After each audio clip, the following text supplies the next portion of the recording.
What if the person who swore to love you became the one you feared most? Grace Bennett counted every hit, 300 times, until she decided she'd had enough. But when her father, a ruthless billionaire she'd run away from, reappears to save her, the story stops being about survival and becomes a masterclass in revenge, justice, and redemption. This is the Bennett Reckoning, a journey from pain to power, from silence to strength. Stay till the end, because every twist will hit harder than the last. And the final reckoning, you'll never see it coming. If this story moved you, don't forget to like, comment, share, and subscribe. Your support keeps these stories alive. The sound of bone-meeting drywall echoed through the bathroom. "Derek, please, the baby!" Glass shattered somewhere in the bedroom. Grace Morrison's sharp gasp cut through the silence that followed. Then nothing but breathing, heavy, terrified. Grace sat on the cold bathroom tile, 6 months pregnant, cataloging her injuries in the mirror. This wasn't the first time. It wasn't the 20th time. She counted, always counted. Today made 297. 300. I'll leave at 300. That's what I told myself at 100. At 200. God, Grace, you're still here.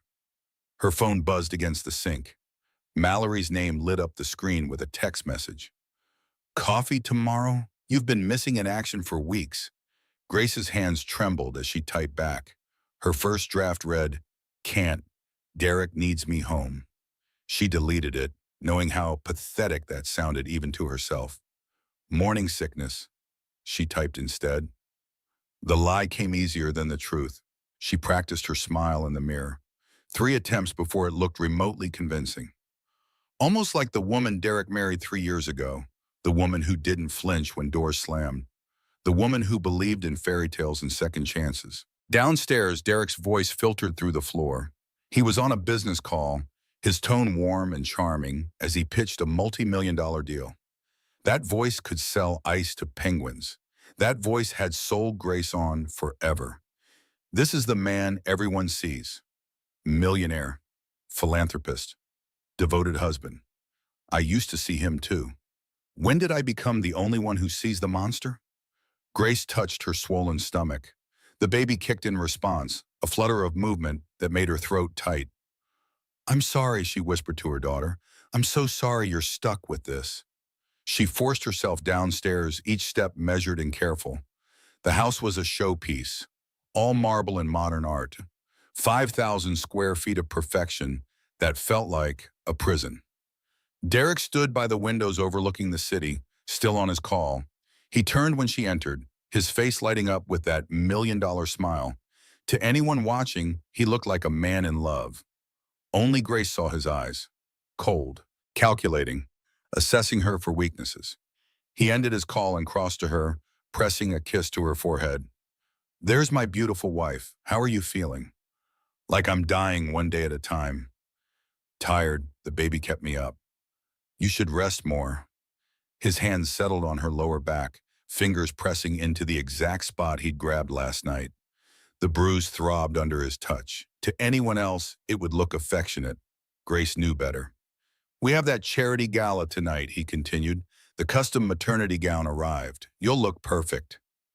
Perfect. The word made her skin crawl. She'd spent 3 years trying to be perfect enough that he'd stop. Perfect wife, perfect hostess, perfect punching bag. "I'll get ready," she said quietly. Derek's eyes narrowed slightly. "You don't sound excited. This is important for the company, for my reputation." Our reputation, she wanted to correct, but Derek never said or anything. It was always his company, his reputation, his success. Grace was just an accessory, a prop in the elaborate stage production of Derek Morrison's perfect life. "I'm excited," she lied, adding another smile to her collection. "Just pregnancy hormones." He accepted this, his face relaxing. "That's my girl. Go rest. I need you at your best tonight." Grace climbed the stairs to their bedroom, her mind elsewhere. The charity gala. Another night of pretending. Another night of wearing designer clothes that hid the fingerprints on her ribs and arms. She opened the closet where the new gown hung. deep emerald green silk that would complement her dark hair. The dress was beautiful. Everything in her life was beautiful. Everything except the truth. Her hidden phone buzzed in its spot behind the shoe rack, the one Derek didn't know about, the one her father's security team had given her 7 months ago when they noticed the bruises during a routine surveillance check.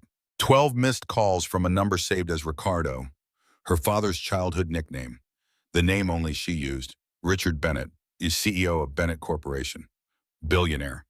The father she'd run from at 18, desperate to escape his controlling world and find something real, something normal. She'd found Derek instead. Funny how trying to escape control had led her straight into its arms. Grace hadn't returned a single one of her father's calls. Not when Derek first hit her, not when it became weekly, not when she found out she was pregnant with his grandchild. If I call him, Derek's life is over. Dad doesn't do half measures. He'll destroy everything, the company, the reputation, the freedom. Derek will lose it all. Her hand hovered over the phone, trembling. But if I don't call, what does my daughter lose? Her mother? Her chance at a life that doesn't start with, "Your father killed your mother"? The baby kicked hard, as if in agreement. Grace didn't call.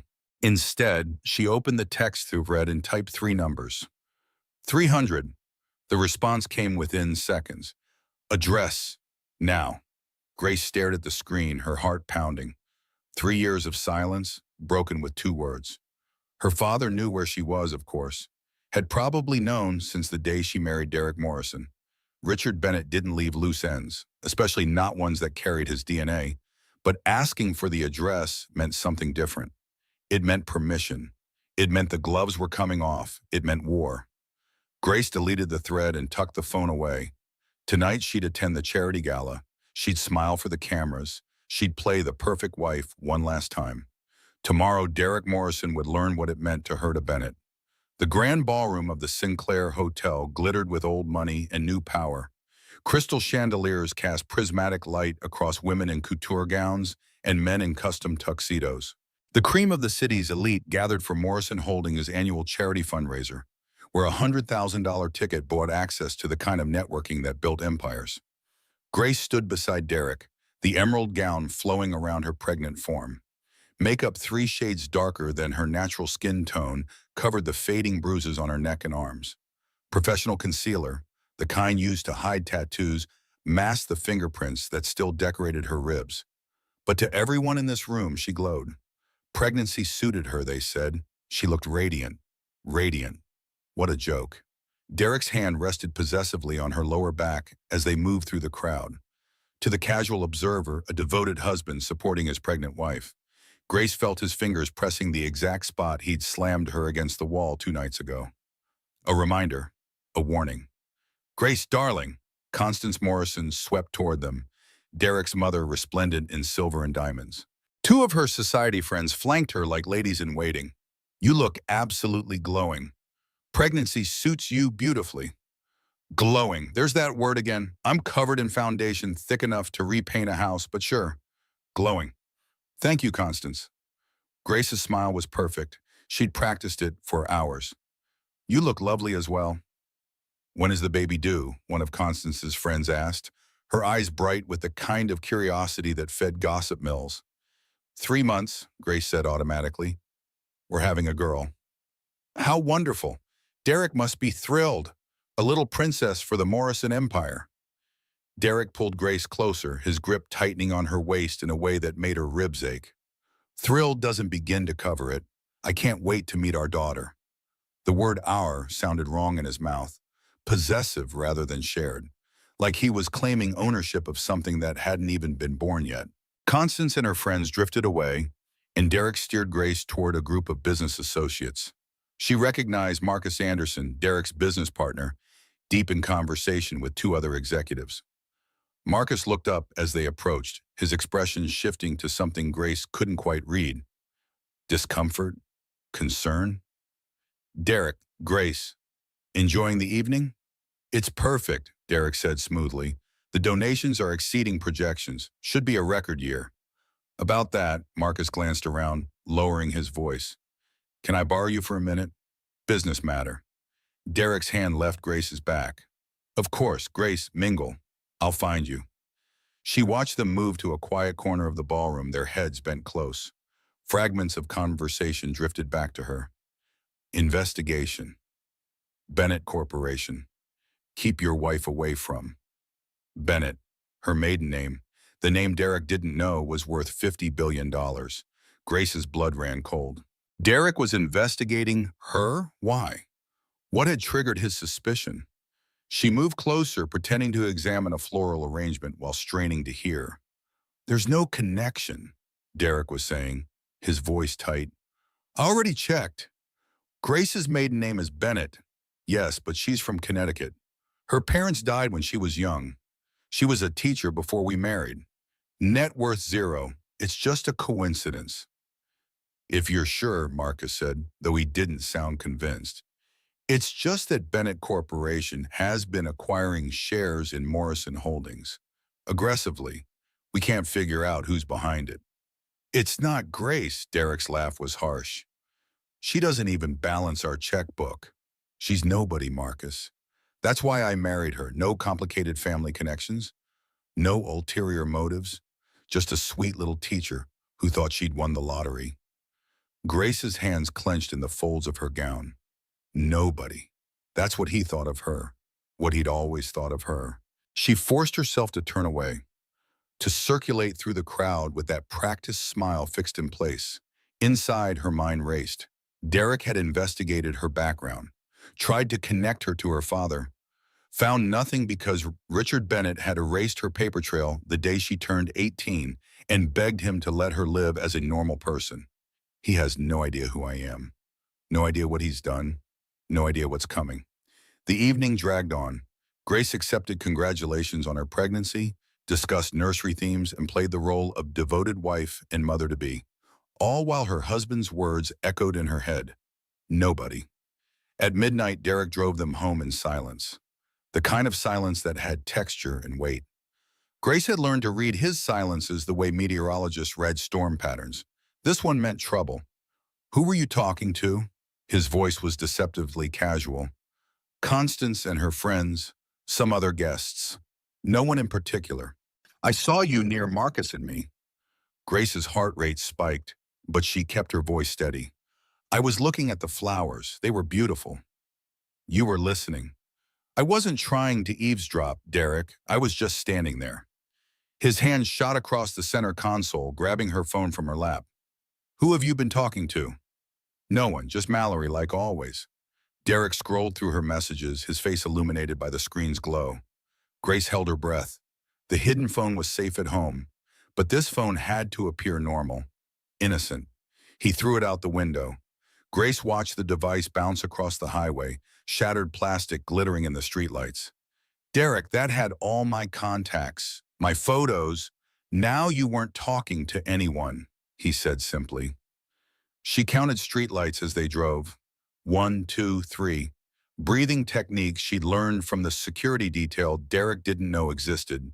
In for 4, hold for 4, out for 4. This isn't normal.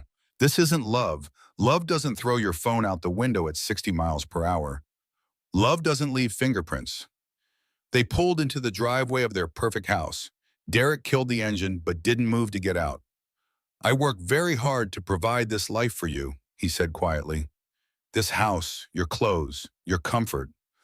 All I ask in return is loyalty, respect, and you don't need to even give me that, can you? Derek, I don't know what you think I did. You embarrassed me tonight, lurking around my business conversations like some jealous housewife. Do you have any idea how that looks? I wasn't lurking. I was just... His fist slammed into the dashboard, making her jump. Don't argue with me. God, why do you always have to argue? Grace pressed back against the passenger door, her hands instinctively protecting her stomach. I'm sorry, you're right. I should have been more careful. The apology seemed to mollify him slightly. His shoulders relaxed, and when he looked at her again, the anger had faded to something almost like concern. I just want you to be happy, he said, his voice softening. Don't you want to be happy, Grace? This was the Derek that confused her most, the one who could shift from fury to tenderness in seconds, the one who made her question her own memories. I'm happy, she whispered. Good, let's go inside. You need rest. Grace followed him into the house, every muscle tense. The entry hall was dark except for ambient light from the street. Derek headed for his office without another word, leaving her alone at the foot of the stairs. She stood there for a long moment, one hand on her stomach, feeling her daughter kick and roll. I'm going to get us out, she promised quietly. I swear. Just hold on a little longer. Upstairs, Grace changed into pajamas and crawled into their massive bed. Derek stayed in his office, drinking. She could hear the clink of glass against bottle, the creak of his chair. She waited until his footsteps grew heavy on the stairs, until his breathing deepened into sleep, before she moved. The hidden phone was in her closet, tucked behind the shoeboxes. She pulled it out, the screen lighting up with notifications. 14 missed calls from Ricardo now. Multiple text messages. The most recent one sent an hour ago. Gracie, your text said 300. My team says you were at a charity gala tonight. Morrison Holdings event. I'm not waiting anymore. Tomorrow morning, 9 a.m., I'm at your door whether you want me there or not. Daddy's coming. Grace's hands shook as she read the message. 13 years since she'd heard her father's voice. 13 years since she'd screamed that she'd never be Richard Bennett's daughter. Never live under his control, never let him buy her life. She'd been 18. Stupid, righteous, determined to make it on her own. Now she was 30, broken, desperate, and finally ready to admit she needed help. She typed back a single word. Okay. The response was immediate. Thank God. Grace deleted the thread and hid the phone again. Tomorrow, everything would change. Tomorrow, Derek Morrison would learn that the nobody he married was actually somebody. Tomorrow, the Bennett family would go to war. She lay back down beside her sleeping husband, staring at the ceiling, counting in her head. 297 incidents survived. 3 more days until the baby's next ultrasound. 14 weeks until her due date. And approximately 9 hours until her father arrived to burn Derek's perfect life to the ground. Grace closed her eyes and counted her breaths. 1, 2, 3. For the first time in years, she felt something other than fear. She felt hope. Morning arrived with pale sunlight filtering through gauze curtains. Grace woke to an empty bed. Derek sighed cold. The smell of coffee drifted up from the kitchen, which meant he'd been up for hours. She showered carefully, avoiding the tender spots on her ribs. The hot water felt like forgiveness she didn't deserve yet. When she finally went downstairs, Derek sat at the kitchen island with his laptop and phone, already dressed in one of his custom suits. Morning, beautiful. His smile was genuine, the anger from last night apparently forgotten. Or filed away for later use. How'd you sleep? Like I was waiting for an axe to fall. Fine, you? Great, I've got meetings all morning, then lunch with the board. I'll probably be home late. He stood, kissing her forehead. Take it easy today. Rest. You look tired. Because your fists are exhausting to dodge. I will. He grabbed his briefcase and keys. Oh, and Grace, I'm having a new phone delivered for you today. Should be here by noon. Same number. All your contacts backed up from the cloud. See? I take care of you. He left before she could respond, the garage door rumbling closed behind his car. Grace stood in the kitchen, alone in 5,000 square feet of silence. The house felt different this morning, charged, like the air before a thunderstorm. 8:45. Her father would arrive in 15 minutes. She made herself tea she didn't drink and sat in the living room watching the street through the front windows. At 8:57, a black town car pulled up to the curb. Not a limousine, nothing ostentatious, just an expensive sedan that whispered money rather than shouting it. The rear door opened. Richard Bennett stepped out, and Grace's breath caught. 13 years had aged him. Gray threaded through hair that had been dark brown. Lines mapped his face where smooth skin had been, but his posture was the same, military straight, and his eyes, when they found the house, were the same sharp blue she remembered. Those eyes that could read a balance sheet and a person's soul with equal accuracy. He didn't come to the door immediately.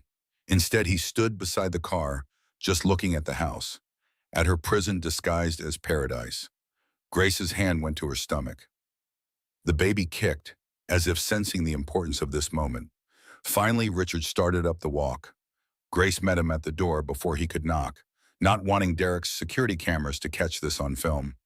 They stood facing each other across the threshold, father and daughter, billionaire and abuse victim, past and present colliding. "Hi, Dad," Grace whispered.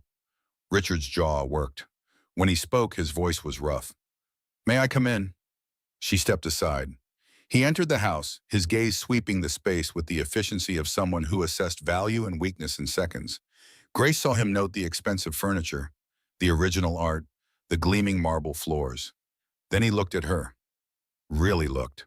She saw the exact moment he cataloged the fading bruise on her cheekbone beneath makeup, the way she held herself, favoring her left side, the defensive posture, arms crossed over her stomach, his hands curled into fists. "How long?" His voice was gravel and broken glass. "Does it matter?" "How long?" Grace swallowed. 3 years, since 6 months into the marriage. She watched her father process this. Watched the calculation happen behind those sharp eyes. 3 years of her suffering. 3 years of him not knowing. 3 years he couldn't get back or fix. "And you didn't call. You would have killed him. I'm going to kill him now." "Dad." "Not literally," Richard's voice was ice. "Worse. I'm going to erase him, Grace. By the time I'm done, Derek Morrison won't exist in any way that matters. Not his company, not his reputation, not his freedom. He'll be a cautionary tale." Grace wanted to argue, wanted to say that revenge wouldn't fix anything. But looking at her father's face, she saw something that made her throat tight. Pain. Pure, devastating pain that her suffering had caused him. "I don't want you to do this for revenge," she said quietly. Richard crossed to her, stopping just short of touching, as if afraid she might break. "I'm not doing this for revenge, Gracie. I'm doing it for justice. There's a difference. Revenge is hot, fast, stupid. Justice?" His smile was terrifying. "Justice is cold, slow, permanent, and I've been perfecting it for 40 years. "How did you even know? About Derek, I mean. About what he's been doing. You think I'd let my only child disappear into the world without protection?" Richard's expression softened slightly. "When you insisted on erasing your identity, on living as a normal person, I respected that, but I never stopped watching. Low-key surveillance. Just enough to know you were safe. When you married Morrison, I dug into his background. Clean on paper. Seemed legitimately in love with you. So I backed off, let you have your normal life." He paused and his voice hardened. "Then 7 months ago, my security chief noticed bruising during a routine surveillance check. You were coming out of a doctor's office and your sleeve wrote up, fingerprint bruises around your wrist. After that, I stationed a full detail on you. They've been documenting everything." Grace felt the blood drain from her face. "Everything?" "Every injury, every hospital visit you tried to hide. Every time that bastard raised his hand to you." Richard's jaw clenched. "They asked permission to intervene multiple times. I said no. Because forcing you to leave would make me no better than him. You had to choose. I just made sure that when you were ready, you'd have options." Tears burned Grace's eyes. "I'm sorry. I'm so sorry I ran from you, that I said all those horrible things." "Stop."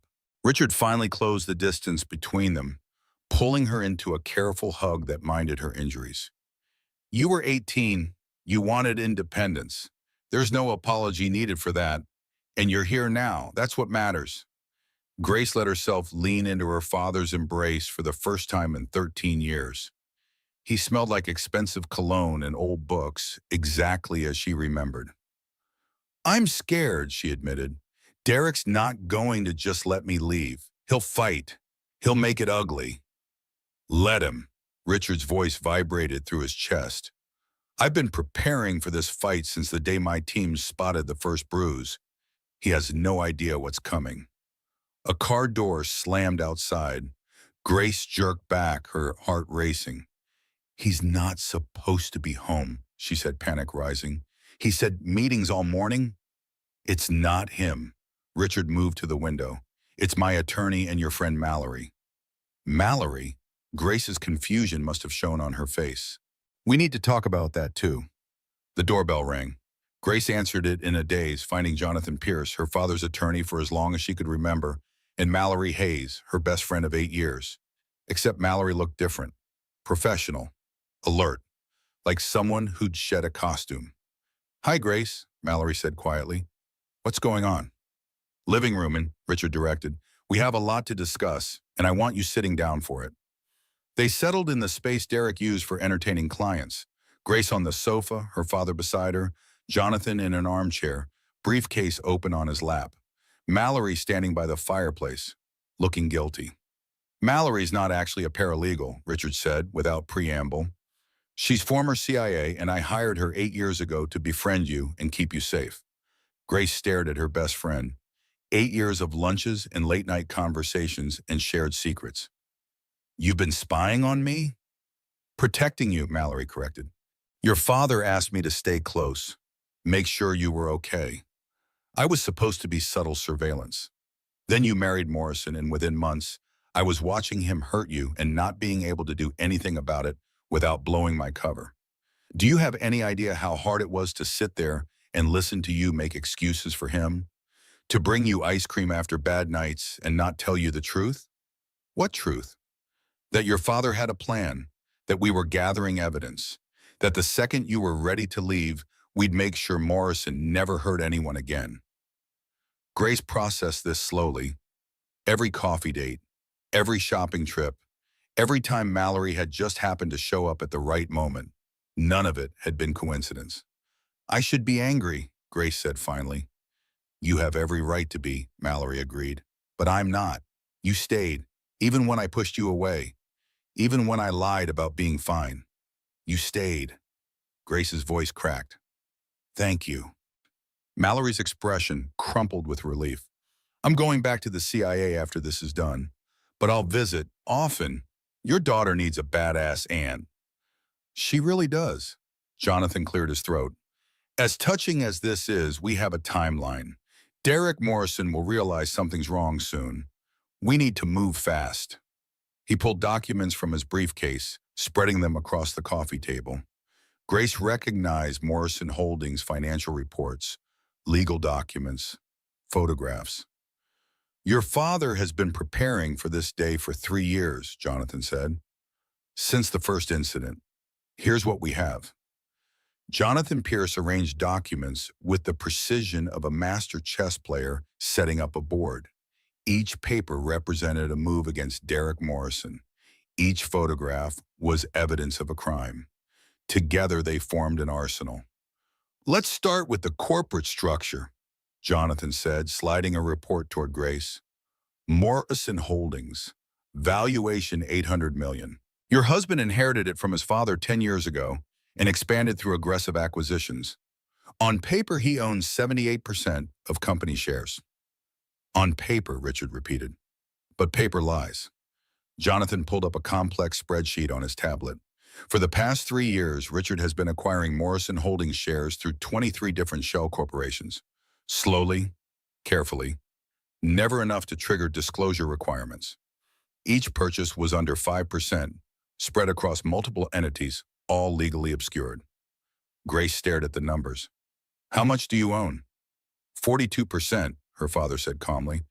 "As of last week, which means Derek Mordayan thinks he has complete control of his company. He's wrong." The implications hit Grace like a physical blow. "You've owned almost half his company for 3 years, since the abuse started?" "I told you I don't leave my daughter unprotected." Richard's voice was steel. "The moment my team flagged the first hospital visit you tried to hide, I started buying. I didn't intervene because you asked me not to, but I wasn't going to watch him hurt you without having leverage." "This is about more than leverage," Jonathan interjected. "This is about systematic destruction of Derek Morrison's life, starting with his company, his reputation, and ending with his freedom." He spread out 3 folders. Phase 1, financial destruction. Richard calls an emergency shareholder meeting, reveals his 42% stake, and proposes a vote of no confidence in Derek as CEO. With Richard's shares plus the board members that we've been cultivating, that's a 61% majority. Derek gets removed from his own company. Grace's head spun. You've been cultivating board members? For 2 years, Richard confirmed. Quiet conversations, strategic investments in their other ventures, building trust. They don't know why yet. But when I show them the evidence of what Derek's been doing to you, they'll vote our way. Some because it's right, others because being on my bad side is career suicide. Jonathan moved to the second folder. Phase 2, legal destruction. We have medical records from Dr. Ellen Sawyer documenting 3 years of injuries. We have photographic evidence from Richard's security detail. We have Mallory's witness testimony. We have Derek's own employees willing to testify about his temper and controlling behavior toward you. His employees? I interviewed them, Mallory said. Your husband wasn't subtle. His assistant has seen him scream at you over the phone. His driver has witnessed arguments. His housekeeper found blood on towels you tried to hide. They were all too scared of him to speak up. But they'll testify if it means stopping him. The third folder was thickest. Phase 3, social destruction. Richard owns controlling interest in 3 major media outlets and has relationships with a dozen more. When this breaks, it breaks everywhere simultaneously. The millionaire philanthropist revealed as an abuser. His perfect marriage exposed as a nightmare. His reputation destroyed beyond repair. Grace felt sick. This is going to be public? Everyone's going to know? Everyone's going to know that you're a survivor, Richard corrected. Everyone's going to know that Derek Morrison is a monster who hid behind charm and money. The narrative will be about your strength, not his violence. There's a fourth phase, Jonathan said quietly. Derek's mother. Constance? Grace frowned. She worships Derek. She'll never believe he hurt me. She'll believe the evidence. Richard's expression was grim, and she'll turn on him to save herself. I've already had preliminary conversations with her attorney, shown him a preview of what's coming. Constance Morrison cares about 3 things: money, status, and her place in society. If she stands by Derek, she loses all 3. But if she testifies against him, admits she suspected but didn't want to see it, shows remorse, and becomes an advocate for domestic violence awareness, she gets to keep her social position. That's manipulation, Grace said. That's leverage. There's a difference. Jonathan closed his folders. Derek Morrison will be given one chance to handle this quietly. Resign from the company. Surrender all marital assets. Enter a monitored rehabilitation program. Accept a restraining order. Never contact Grace or the baby again. In exchange, we keep the criminal charges minimal and the media coverage contained. He won't take it, Grace said with certainty. Derek doesn't lose, ever. He'll fight. I'm counting on it. Richard's smile was cold. Because when he fights, we destroy him completely. Not just financially or legally. We erase him from every professional network, every social circle, every opportunity. By the time we're done, Derek Morrison will be radioactive, unemployable, unmarketable. A cautionary tale. Grace looked at the documents spread across the table. 3 years of preparation. 3 years of her father watching, planning, building a case so airtight that Derek couldn't escape. Part of her felt relieved. Another part felt guilty. This feels like overkill, she admitted. Good. Richard leaned forward. Because he hit you 300 times, Grace. 300 times he decided his anger was worth more than your safety, than your daughter's life. I could do this 300 times over, and it still wouldn't be enough. Your father's right, Mallory added. Men like Morrison don't stop. They escalate. Yesterday he hit your pregnant stomach. What happens next time? What happens when the baby's born and crying keeps him awake? What happens when she's a toddler and spills juice? What happens when she's a teenager and talks back? The words hit Grace like ice water. She'd been so focused on surviving day to day that she hadn't thought about the future, about her daughter growing up in this house, learning from Derek that love looked like control, that marriage meant fear. No, Grace said, her voice hardening. She doesn't grow up like that. She doesn't learn those lessons. Then we proceed? Jonathan asked. Grace touched her stomach, feeling her daughter kick. Strong, innocent. We proceed. Why? Richard made calls from Derek's home office, commandeering the space with the ease of someone who owned rooms by walking into them. Grace listened as he spoke to board members, attorneys, journalists. Each conversation was brief, professional, devastating. Emergency shareholder meeting, tomorrow at 2 p.m. I'll need you to review these medical records and prepare testimony. The story breaks Friday morning, all outlets simultaneously. It was like watching a military general coordinate an invasion. Because that's what this was. War. Mallory joined Grace in the kitchen while the men worked. How are you holding up? I don't know. Grace made tea she still wouldn't drink. Part of me feels relieved. Part of me feels guilty. Is that crazy? It's normal. You loved him once. Or you thought you did. Grief is complicated, even when the person deserves what's coming. When did you know? Grace asked. About Derek, I mean. When did you realize he was hurting me? Mallory was quiet for a moment. 6 months into your marriage. We met for coffee and you were wearing a turtleneck in July. You said you were cold, but I saw the edge of a bruise on your neck when you reached for your cup. I reported it to your father immediately. And you stayed friends with me for 3 years, watching it happen. It was the hardest thing I've ever done. Mallory's voice was raw. I'm trained for combat, hostage situations, intelligence gathering. But sitting across from you while you made excuses for him, while you smiled and pretended everything was fine, that broke me in ways bullets never did. Grace set down her teacup. I'm sorry I put you through that. Don't apologize for being a victim, Grace. That's exactly what he wants you to do. Mallory grabbed Grace's hand. You survived. You protected your baby. You got out. That's what matters. Richard appeared in the doorway. The meeting's set. Morrison Holdings, tomorrow at 2 p.m. Derek will be notified by his board secretary in about an hour that his presence is required. What about me? Grace asked. Do I go? Only if you want to. You don't have to face him. Grace thought about that. 3 years of facing Derek. 3 years of reading his moods, managing his anger, surviving his violence.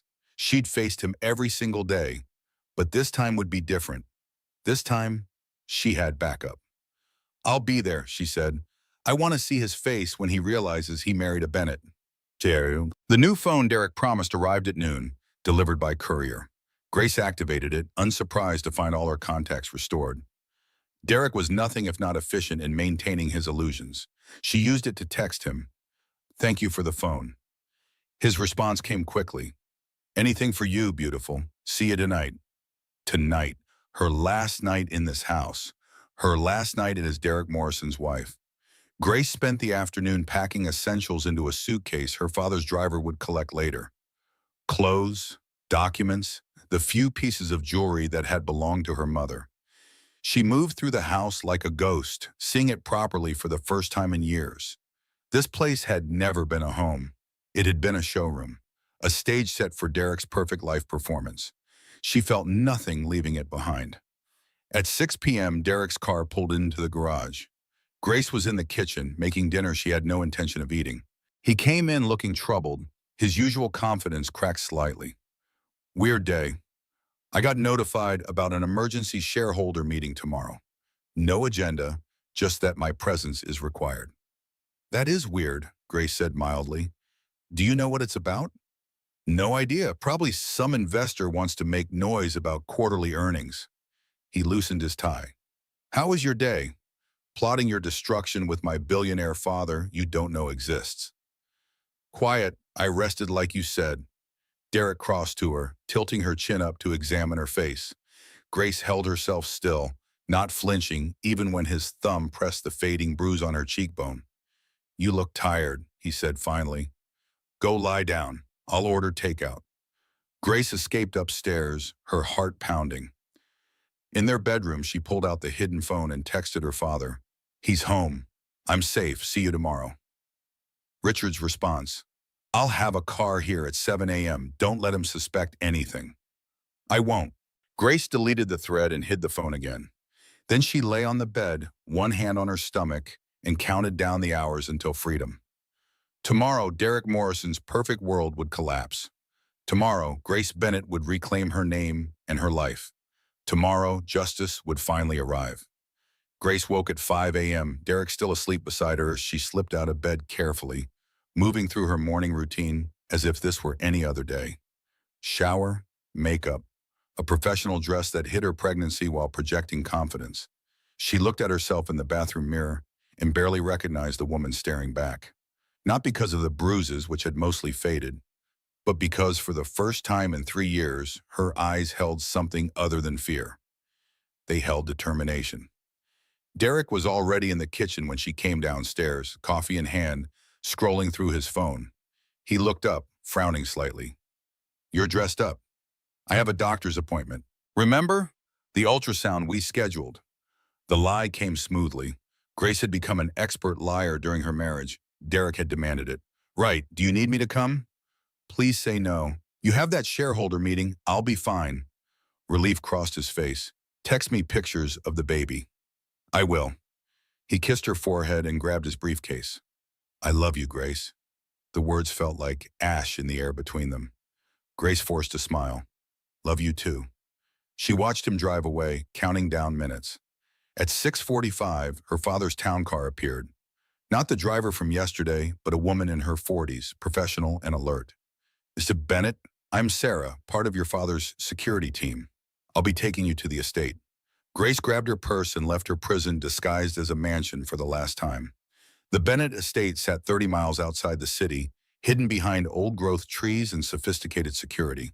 Grace hadn't seen it in 13 years, but it rose from her memories intact. Stone and glass, modern architecture blending with natural landscape. Her mother had designed it before she died. Sarah pulled up to the main entrance where Richard waited. He looked different than yesterday, dressed in a charcoal suit that probably cost more than Derek's car. This was CEO Richard Bennett, the man who controlled billions and terrified competitors. But when Grace stepped out of the car, his expression softened. "Morning, Gracie. Ready for this?" "No, but I'm doing it anyway." "That's my girl." Inside, the house was exactly as she remembered and completely different. Her childhood bedroom remained untouched, a time capsule of teenage rebellion and younger hopes. But next to it, a fully equipped nursery had been installed. Crib, changing table, rocking chair, shelves of books. "How long has this been here?" Grace asked, her throat tight. "I started building it the day your security detail confirmed you were pregnant," Richard said simply. "I hoped you'd come home." Grace traced her fingers over the crib rail. White wood, solid construction, perfectly safe. "I wasted so much time." "You took the time you needed. There's a difference." Mallory appeared in the doorway, dressed in tactical gear that made her look like someone from an action movie. "Car's ready when you are. Jonathan's already at Morrison Holdings prepping the conference room." "Why are you dressed like that?" Grace asked. "Because we're not taking chances with your safety. From this moment forward, you have a full security detail. Derek Morrison is about to lose everything. Desperate men do desperate things." Grace had never considered that Derek might try to hurt her as retaliation. The thought made her blood run cold. "He wouldn't," she started. "He hit you while you were 6 months pregnant," Richard cut in. "He absolutely would. Which is why you are not going anywhere without protection." The weight of her situation settled more heavily. This wasn't just about leaving Derek or reclaiming her identity. This was about survival, about making sure her daughter had a mother. They drove to Morrison Holdings in a convoy. Richard's town car flanked by 2 SUVs full of security personnel. The building was downtown, glass and steel rising 40 stories into the sky. Derek's empire, built on his father's foundation and expanded through ruthless business practices. Soon, it would be Richard's. They entered through a private garage, avoiding the main lobby. Jonathan Pierce met them on the executive floor, where the main conference room dominated the space with floor-to-ceiling windows overlooking the city. "Board members are arriving," Jonathan reported. "Derek's not here yet, but his assistant confirmed he's on his way. We're scheduled to start in 20 minutes. Grace's hands shook. Mallory noticed and squeezed her shoulder. "You don't have to do this. You can watch from Richard's office via video feed." "No, I need to be there. I need to see his face." "Then let's get you settled." The conference room could seat 30 people. Today, 22 were expected. Grace took a seat beside her father at the head of the table. Board members arrived in clusters, confused by the emergency meeting, but professional enough not to show it. Marcus Anderson entered and froze when he saw Richard Bennett. "Mr. Bennett, I don't understand. What are you doing here?" "You'll understand shortly. Please take your seat." At precisely 2 p.m., Derek Morrison walked in. He saw the assembled board first, then Richard, then Grace sitting beside her father. The confusion on his face was almost comical. "Grace, what are you doing here? I thought you had a doctor's appointment." "Sit down, Mr. Morrison," Richard said pleasantly. "We have a lot to discuss." Derek remained standing, his eyes darting between Grace and her father. "Someone want to explain what's happening?" "Jonathan, please distribute the documentation." Jonathan Pierce moved around the table, placing folders in front of each board member. Grace watched Derek's face as realization slowly dawned. Not full understanding yet, just the beginning threads of panic. "This is a hostile takeover." Wait, whoever," Derek said, his voice rising. "You can't do this. I own this company." "That you own 78% of Morrison Holdings," Richard corrected. "Or you did. I own 42% as of last week, which means for any major decisions, you need board approval. And this board is about to vote you out." Derek's face drained of color. "That's impossible. I would have been notified of share purchases that large. Not if they're done through shell corporations, 23 of them, to be precise. All legal, all documented, all mine." Richard opened his own folder. "For the past 3 years, I've been systematically acquiring your company while you remain blissfully ignorant." "Why?" Derek's hands clenched into fists. "What did I ever do to you?" "You married my daughter." The silence in the room was absolute. Grace watched the words hit Derek like a physical blow. Watched him turn to look at her, really look at her for the first time. "Your daughter?" His voice was strangled. "Grace is Richard Bennett's daughter?" "Grace Ann Bennett," Richard said coldly, "only heir to Bennett Corporation. The woman you've assaulted approximately 300 times over 3 years. Did you really think she was nobody? That a woman with her education, her poise, her expensive taste was really just a poor teacher from Connecticut?" Derek's eyes cut to Grace. "You lied to me." The accusation was so absurd that Grace almost laughed. "I lied? I used my mother's maiden name because I wanted to be loved for who I was, not what I had. I wanted normal. I wanted real. And you gave me hell." "I gave you everything." Derek's voice rose to a shout. "This house, your clothes, your life. You gave me bruises." Grace stood, her voice steady. "You gave me 3 years of terror. You gave me PTSD and nightmares and the constant fear that today would be the day you killed me. But you also gave me something else." She placed her hands on her pregnant stomach. "You gave me the motivation to finally come home, to finally ask my father for help, because I could survive you hurting me. But the second you hit our daughter, you crossed a line. And Bennetts don't forgive crossed lines." Derek looked around the table, seeking allies, found none. The board members were reading the documents Jonathan had provided. Medical records, photographs, witness statements. One of them, an older woman named Patricia Davis, looked up with disgust clear on her face. "Is this true? You've been beating your pregnant wife?" "It's not like that," Derek started. "Then how is it?" Richard's voice could have cut glass. "Because I have 3 years of medical documentation. I have photographs of injuries. I have testimony from your own employees. I have security footage my team compiled. Would you like me to play it for the board? Show them exactly what you've done?" "You've been surveilling me?" "I've been protecting my daughter. There's a difference."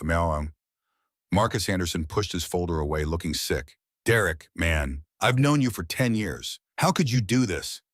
"It was complicated," Derek said, his voice desperate now. "Marriage is complicated. You don't understand what it was like, living with her, the way she'd push my buttons, make me crazy." "Stop." Grace's voice cracked like a whip. "Stop blaming me for your violence. I didn't make you hit me. I didn't push your buttons. I existed, and that was enough. I breathed wrong. I spoke wrong. I looked wrong. Everything I did was wrong because you needed someone to control, and I was convenient." Tears burned her eyes, but she refused to let them fall. Not here, not in front of him. "I loved you," she continued, her voice breaking. "I believed you could change. I made excuses for you to my friends, to doctors, to myself, but you hit our baby. And that's where love ends and survival begins. Derek's face was ashen. He grabbed the edge of the table as if he might fall. Grace, please. I'm sorry. I'll get help. I'll do anything. Just don't let him take everything from me. I'm not letting him do anything, Grace said quietly. I'm asking him to. Richard stood, commanding the room's attention. The board will now vote on Derek Morrison's removal as CEO effective immediately. All in favor? Every hand went up, including Marcus Anderson. It's unanimous, Richard said with satisfaction. Mr. Morrison, you're fired from your own company. Security will escort you from the building. You have 1 hour to clean out your personal effects under supervision. Derek lunged across the table toward Grace. You bitch! You lying, manipulative... He didn't finish. Mallory appeared from her position by the door, intercepting him with professional efficiency. In seconds, Derek was face down on the conference table, his arm twisted behind his back. I wouldn't finish that sentence if I were you, Mallory said pleasantly. Threatening witnesses is a crime.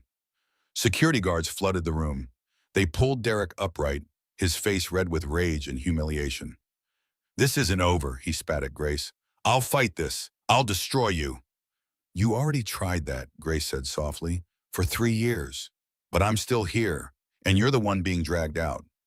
They removed Derek from the conference room, his shouting echoing down the hallway until it faded to nothing. Grace sat down heavily, her legs shaking. The board members filed out in stunned silence, leaving Grace, Richard, Jonathan, and Mallory alone. Well, Jonathan said dryly, that went as expected. Grace looked at her father. What happens now? Now we move to phase 2, legal destruction. By the end of today, Derek Morrison will be arrested on multiple counts of domestic violence and assault. By the end of the week, his name will be synonymous with everything wrong with wealthy men who think money buys them immunity. He'll fight it, Grace said again. Let him. The more he fights, the worse it gets for him. Richard pulled out his phone. I'm calling the district attorney. We're filing charges immediately. Grace watched her father work, making calls and coordinating with attorneys. This man had built a $50 billion empire through intelligence, strategy, and absolute ruthlessness when necessary. And he'd turned all of that power toward protecting her. Thank you, she whispered. Richard paused his call. For what? For waiting. For not forcing me to come home before I was ready. For watching from the shadows and catching me when I finally fell. That's what fathers do, Gracie. His voice was rough. We catch our children when they fall, even when they don't want to be caught. The police station smelled like stale coffee and institutional disinfectant.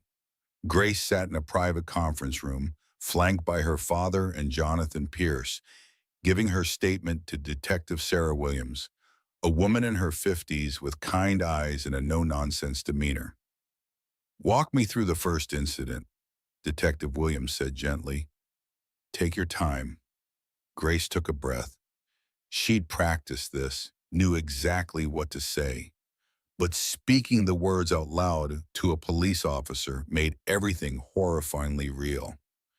6 months into our marriage, Derek came home from work, stressed about a deal that fell through. I asked if he was okay, and he shoved me against the kitchen counter. Hard enough that I bruised my hip. He apologized immediately, said it was an accident, that he didn't mean to push me that hard, sent flowers the next day. And you believed him. I wanted to believe him. I thought it was a one-time thing, stress, bad timing. I thought if I was more supportive, more understanding, it wouldn't happen again. Detective Williams nodded, writing notes. When was the second incident? 3 weeks later. I'd bought the wrong brand of coffee. He threw the cup against the wall, coffee everywhere. Then he grabbed my arm and said I needed to pay more attention. That little things mattered. I had fingerprint bruises for a week. The questioning continued for 2 hours. Grace detailed every incident she could remember. The escalation from pushes to slaps to closed fists, the way Derek would apologize and promise to change, then repeat the pattern days or weeks later. The isolation from friends, the control over her phone and finances. Sawyer arrived halfway through to provide medical testimony. She'd brought 3 years of records documenting Grace's injuries. Mrs. Morrison came to my office 17 times in 3 years, Dr. Sawyer said, her voice tight with suppressed anger. Each time with injuries consistent with physical assault, bruised ribs, sprained wrist, facial contusions. I asked about domestic violence every single visit. She denied it every time, but the pattern was unmistakable. Why didn't you report it? Detective Williams asked. Because mandatory reporting requires reasonable suspicion, and my patient was an adult who denied abuse. I documented everything meticulously and gave her resources, but I couldn't force her to leave. The law protects patient autonomy, even when that autonomy is being manipulated by an abuser. Mallory testified next, describing what she'd witnessed as Grace's friend. The way Derek isolated Grace, the canceled plans, the fear in Grace's eyes when her phone rang, the excuses for bruises. I wanted to intervene hundreds of times, Mallory said, but I was under orders from Richard Bennett to maintain my cover unless Grace's life was in immediate danger. The goal was to document everything so that when she was ready to leave, we had an airtight case. By the time they finished, it was 7 p.m. Grace felt wrung out, every word she'd spoken taking pieces of her with it. Detective Williams closed her notebook. Ms. Bennett, this is one of the most well-documented abuse cases I've seen in my career. With the medical records, witness testimony, and photographic evidence from your father's security team, we have everything we need for multiple felony charges. How many charges? Richard asked. Assault, battery, domestic violence with special circumstances due to the pregnancy, child endangerment for the incidents after Ms. Bennett became pregnant. We're looking at substantial prison time if convicted. When will you arrest him? Jonathan asked. Tonight. I've already obtained a warrant. Derek Morrison will be in custody within the hour. Grace's hands shook. This was really happening. Derek would be arrested, charged with crimes, face trial, possibly go to prison. Part of her felt relief. Another part felt terrified of his retaliation. What about bail, she asked, when we'll argue for high bail or denial given the severity of the charges and his financial resources. He's a flight risk, but ultimately, that's up to the judge. They left the station as the sun set. Grace felt numb, like she was watching her life happen to someone else. Her father guided her to the waiting car, his hand steady on her shoulder. You did well, he said quietly. I know that was hard. I keep expecting to feel something, Grace admitted. Relief or vindication or anger, but I just feel empty. That's normal. You've been running on adrenaline for days. The emotions will come later. They drove back to the Bennett estate in silence. Grace stared out the window, watching the city lights blur past. Somewhere out there, Derek was about to be arrested. His perfect life was collapsing. His reputation would be destroyed. She tried to feel sorry for him, tried to find some remaining ember of the love she'd once felt, found nothing but ashes. The Bennett estate felt like a sanctuary after the police station. Grace's childhood bedroom had been refreshed with new linens and fresh flowers. Someone had laid out comfortable clothes and pregnancy-safe toiletries. She showered for an hour, trying to wash away the feeling of Derek's hands on her, the memory of his fists, the echo of his voice screaming threats at the shareholder meeting. When she finally emerged, Mallory was waiting with food. Richard thought you might be hungry. Nothing heavy, just soup and bread. I don't think I can eat. Try anyway. The baby needs nutrition even when you're stressed. Grace forced down half the soup, each spoonful tasting like cardboard. Mallory sat with her, not pushing conversation, just being present. Do you ever get used to it? Grace asked finally. The fear? The fear from abuse? No, you learn to manage it, to function despite it, but it doesn't go away completely. That's why therapy's important. Dad set me up with a therapist. I start next week. Good. You'll need to support processing everything. What Derek did to you, what your father's offering to Derek, and all of it. Trauma's complicated. Grace set down her spoon. Did you always know about Dad's plan to destroy Derek? Piece by piece, Richard didn't tell me everything at once, just enough to do my job. But yeah, I knew he was building something. The shell corporations, the board cultivation, The media strategy. Your father doesn't do anything halfway. I should feel guilty about Derek losing everything. But you don't. No. Is that bad? Does that make me vindictive? Mallory's expression hardened. Grace, that man hit you 300 times. He terrorized you for 3 years. He struck your pregnant stomach. You're allowed to not feel guilty about consequences he brought on himself. Women are supposed to be forgiving, compassionate, turn the other cheek. Women are supposed to be whatever they want to be, including survivors who refuse to coddle their abusers. Forgiveness is for you, not him. And you get to decide if and when you're ready for that. No one else. A knock on the door interrupted them. Richard entered, his expression grim. Derek's been arrested. He resisted, which added charges. Currently in holding pending arraignment tomorrow morning. How did he react? Poorly. According to the arresting officers, he went on a tirade about how this was all a setup, how you'd manipulated him, how your father was orchestrating everything. He demanded his lawyer. But what about bail? Jonathan's already preparing arguments for denial. We'll present evidence that Derek's a danger to you and a flight risk. Given his financial resources and the severity of charges, there's a good chance the judge will agree. Grace processed this. Derek in a cell, Derek facing charges, Derek's perfect world crumbling around him while he blamed everyone but himself. What about Constance, she asked, his mother? She'll be informed tonight. Jonathan's team has already approached her attorney with the evidence. She'll have a choice to make. She'll defend him. She always defends him. Maybe, or maybe when faced with photographs of what her son did to you, she'll realize she raised a monster. Richard's voice was cold. Either way, we're prepared. Grace spent a restless night in her childhood bedroom, dreams mixing with memories. She woke repeatedly, checking her phone, half expecting Derek to have somehow escaped and tracked her down. But the night passed quietly. Dawn came soft through gauze curtains, bird song replacing the silence of the Morrison house. At 8 a.m., Jonathan called. Arraignments at 10, Derek's requesting bail, claiming he's not a flight risk. We're presenting counter evidence. Can I be there? That's not advisable. It could be emotionally difficult. I don't care. I want to see it. Richard appeared in her doorway. If you're sure. I'm sure. I spent 3 years afraid of Derek. I'm not hiding now. They arrived at the courthouse an hour before the hearing. Media had already gathered, news crews with cameras and reporters with microphones. Grace's heart sank. How do they know, she asked. They don't. Not the full story, just that Derek Morrison, millionaire CEO, was arrested on domestic violence charges. The details will break later. Richard guided her through a side entrance. We're controlling the narrative, but we can't control curiosity. The courtroom was smaller than Grace expected. Wooden benches, a judge's bench, the defendant's table.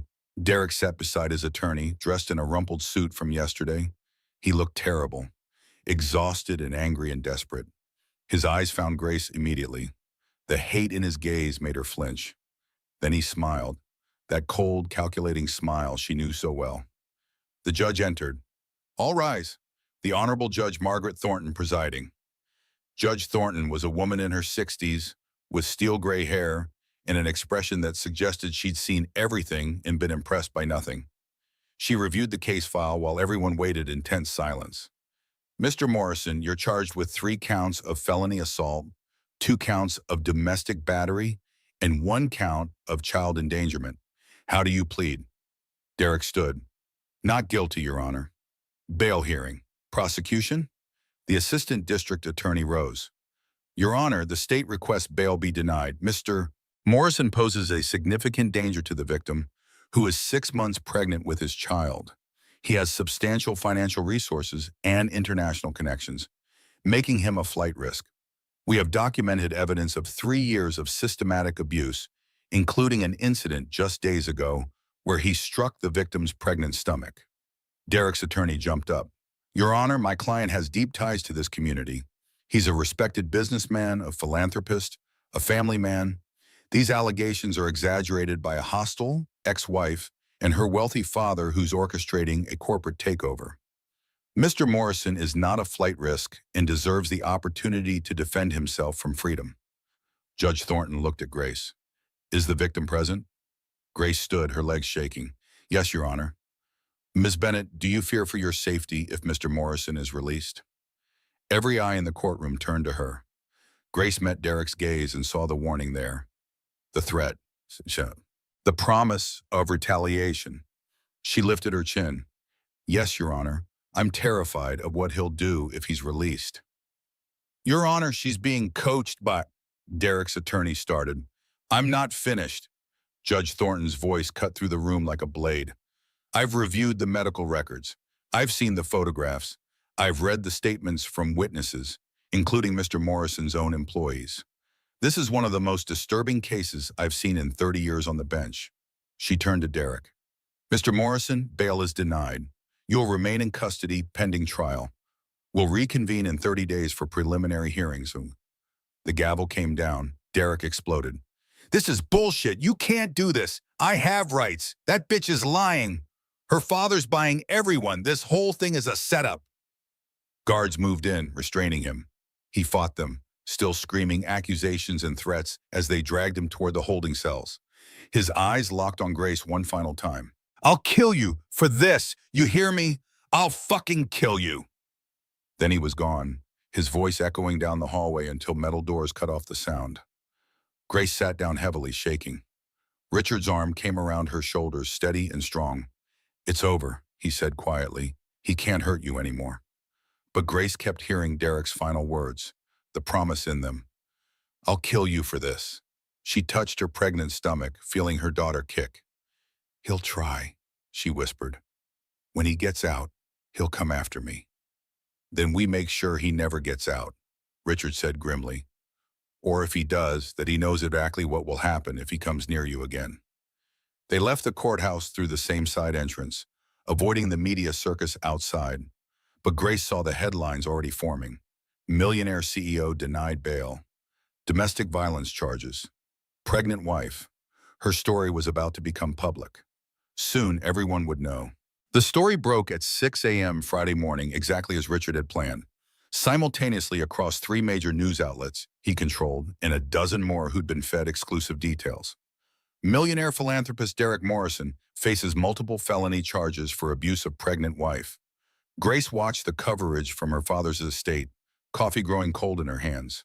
The media had everything. Medical records, witness statements, photographs carefully selected to show injuries without being gratuitous. And they had her name. Grace Ann Bennett, daughter of billionaire CEO Richard Bennett, who'd lived under an assumed identity for years only to end up trapped in an abusive marriage. Her phone exploded with messages, old friends from high school, college acquaintances, people she hadn't spoken to in years, all reaching out with shock and support. You should turn that off, Mallory suggested. The attention's only going to get worse. I need to see it.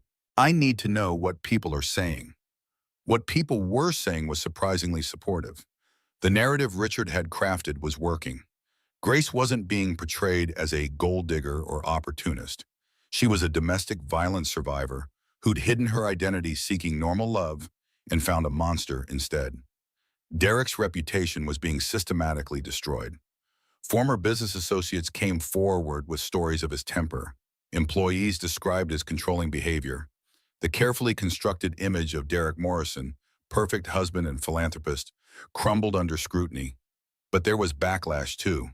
Online comments questioned why Grace had stayed so long, why she'd married him in the first place, whether she was using her father's money to punish Derek for a bad marriage. People are idiots, Mallory said, reading over Grace's shoulder. Don't read the comments. Nothing good ever comes from reading comments. Someone said I'm just as bad as Derek because I'm using my father's wealth and power to destroy him. Grace's voice was tight. That this is abuse too. That's not abuse. That's consequences. Derek had every opportunity to not hit you. He chose violence 300 times.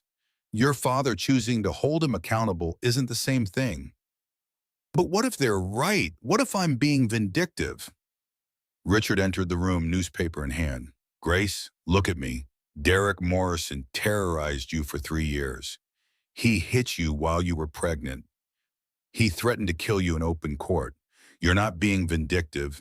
You're being smart. Because men like Derek don't stop unless they're stopped. The media is making this about money, about corporate revenge. The media makes everything about money, but the truth is in the evidence. Medical records don't lie. Photographs don't lie. Your injuries don't lie.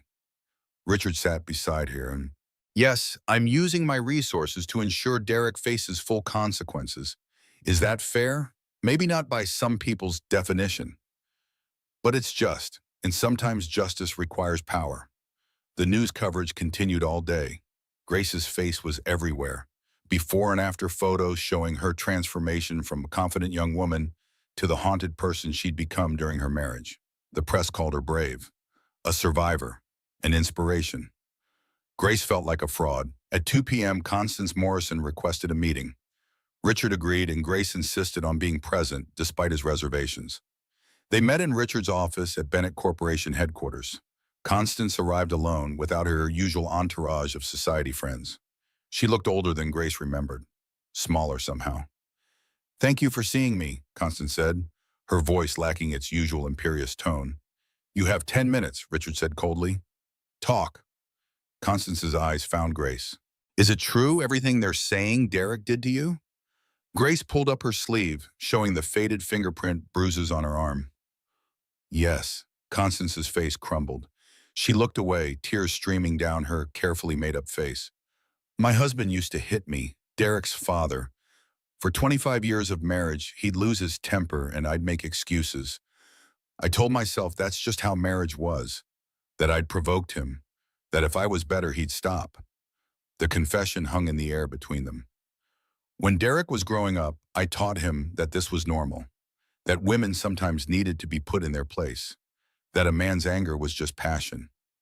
Constance's voice broke. "I made my son into a monster because I was too weak to save myself. And then I watched him do the same thing to you, and I told myself I was imagining things." "You knew," Grace said quietly. "You saw the signs and did nothing." "I'm sorry. I'm so sorry, Grace. You deserve better. You deserved a mother-in-law who protected you instead of enabling him." Constance wiped her eyes. "I've spoken with my attorney. I'm prepared to testify against Derek, to tell the court about his father, about how I raised him, about how I ignored warning signs. I'll tell them everything if it helps put him away." Richard studied her with cold calculation. "Why now? Because you finally grew a conscience, or because standing by Derek will destroy your social position?" "Both," Constance admitted. "I'm not going to pretend I'm purely altruistic. I care about my reputation. I care about keeping my place in society. But I also care about not letting another woman suffer what I suffered, what I watched you suffer, Grace." "Your testimony would be valuable," Richard said. "The pattern of learned behavior. Generational abuse. It strengthens the prosecution's case." "Then I'll do it, whatever helps."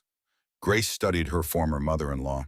This broken woman who'd enabled her son's violence through her own trauma and cowardice.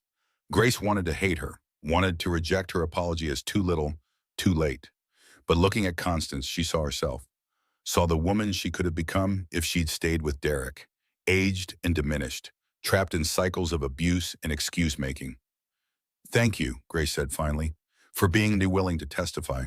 It won't fix what happened, but it might prevent it from happening to someone else." Constance nodded, fresh tears flowing. "I'll also be starting a foundation for domestic violence survivors, using my own money, not Derek's. It's not enough, but it's something." After Constance left, Richard turned to Grace. "That was generous of you, accepting her apology." "I didn't accept it, but I acknowledged it. There's a difference." Grace touched her stomach. "I don't want to carry hate around anymore. It's too heavy, especially for her." She patted her pregnant belly. "My daughter's going to grow up knowing that the cycle ends, that we don't pass trauma down like family heirlooms, that we break patterns instead of repeating them." The weekend brought more media coverage, but also something unexpected. Support from domestic violence organizations, survivors reaching out to share their stories, women who'd been where Grace was, who understood the complicated emotions of leaving an abuser. One message in particular stuck with Grace, from a woman named Jennifer, who'd survived 15 years with a violent husband before finally escaping with her 3 children. Thank you for going public. Thank you for not hiding. Women like us need to see that leaving is possible, that we're not alone, that there's life after abuse. You're braver than you know. Grace read the message 3 times, tears streaming down her face.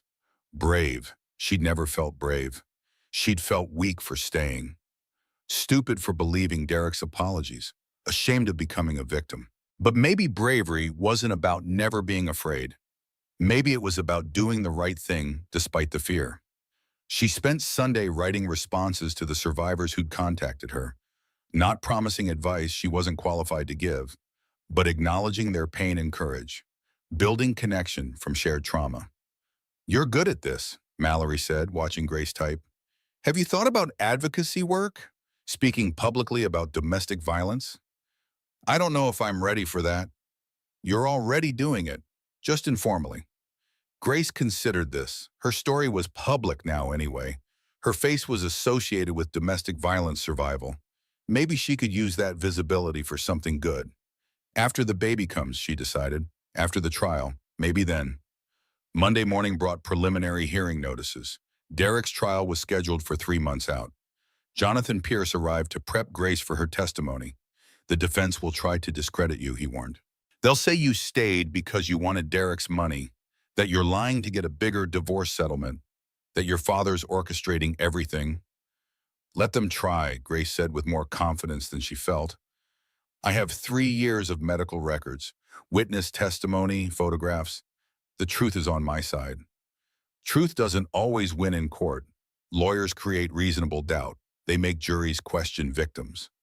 Jonathan's expression was serious. "You need to be prepared for Derek's attorney to attack your character, your credibility, your motives." "I survived Derek. I can survive his lawyer." They spent hours preparing, mock cross-examinations, difficult questions about why she stayed, why she didn't report the abuse earlier, whether she'd ever provoked Derek's violence. Each question felt like a small cut, a reminder that even in leaving, even in seeking justice, she'd be blamed for her own victimization.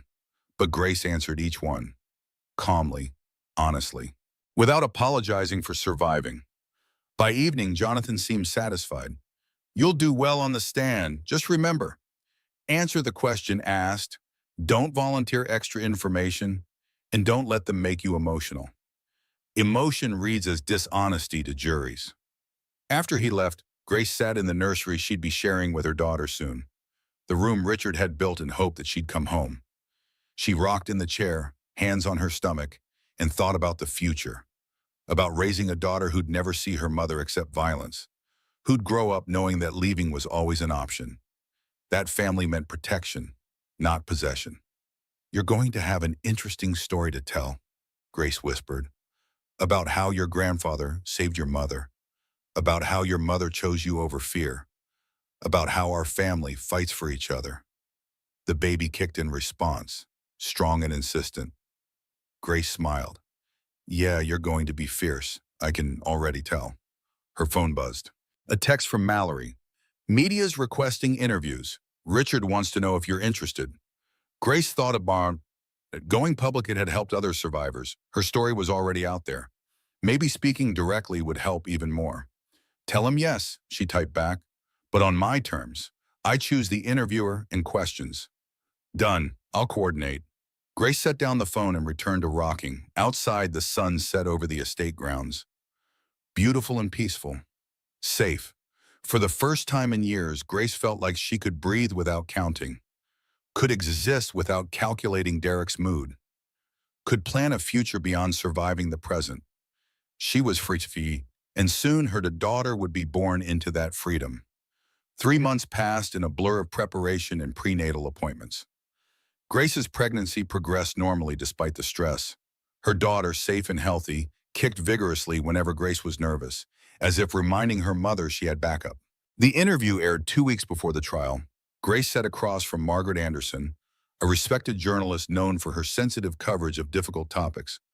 Why are you speaking out now? Margaret asked. Because I spent 3 years hiding, 3 years making excuses, 3 years protecting my abuser's reputation over my own safety. Grace's voice was steady. I don't want other women to think they have to do that. I want them to know that leaving is possible, that asking for help isn't weakness, that surviving makes you strong, not damaged. The interview was viewed by 12 million people. It sparked national conversation about domestic violence, wealth, and abuse, the barriers that keep victims trapped. Grace became the face of a movement she'd never intended to lead. The trial began on a cold November morning.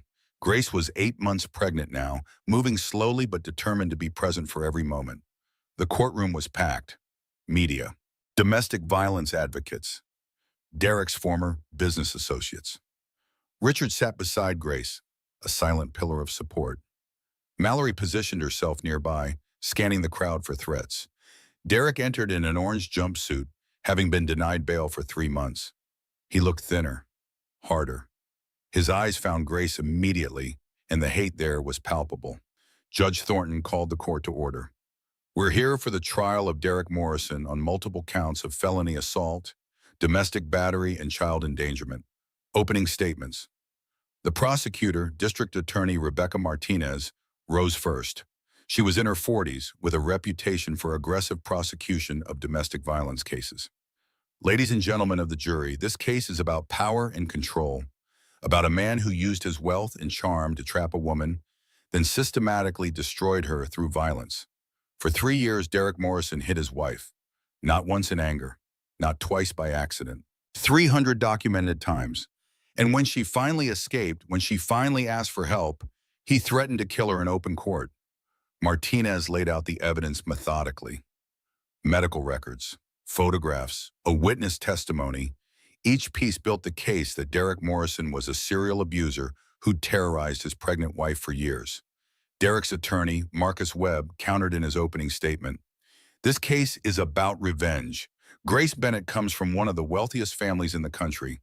When her marriage to my client deteriorated, she ran to her billionaire father, who orchestrated a corporate takeover and criminal prosecution to punish Derek Morrison for being a difficult husband. Yes, the marriage had problems. Yes, there were arguments. But Grace Bennett is no helpless victim. She's a woman with unlimited resources who's weaponizing the justice system against her ex-husband. Grace's hands clenched. Already the defense was rewriting history. Difficult husband. Arguments. As if 300 incidents of violence were just marital discord. The prosecution called its first witness, Dr. Ellen Sawyer. Dr. Sawyer testified about Grace's 17 visits over 3 years. The pattern of injuries, the defensive wounds, the careful documentation of suspected abuse. In my professional opinion, Dr. Sawyer concluded, Grace Morrison was a victim of ongoing systematic domestic violence. Derek's attorney cross-examined aggressively. Dr. Sawyer, did Ms. Bennett ever explicitly tell you her husband was hitting her? No, she denied it when asked. So your professional opinion is based on assumption, not fact? It's based on 30 years of medical experience treating abuse victims. The pattern of injuries was unmistakable. But not proof, thank you, doctor. The week continued like that, prosecution witnesses building the case, defense attorneys chipping away at credibility. The jury, 12 strangers, watched impassively. On day 4, Grace took the stand. D.A. Martinez guided her through her testimony gently. Ms. Bennett, please tell the jury about the first time Derek Morrison hit you. Grace described it, the shove, the bruise, the apology and flowers, the beginning of a pattern that would consume 3 years of her life. How many times over the course of your marriage did Mr. Morrison physically assault you?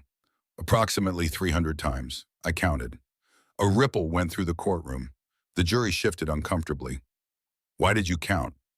Because I told myself I'd leave at 300. I kept moving the goalpost, 100, 200. But 300 felt like enough, like I'd given him enough chances to change. Why didn't you leave sooner? Grace had prepared for this question. Still answering it out loud hurt. Because I loved him.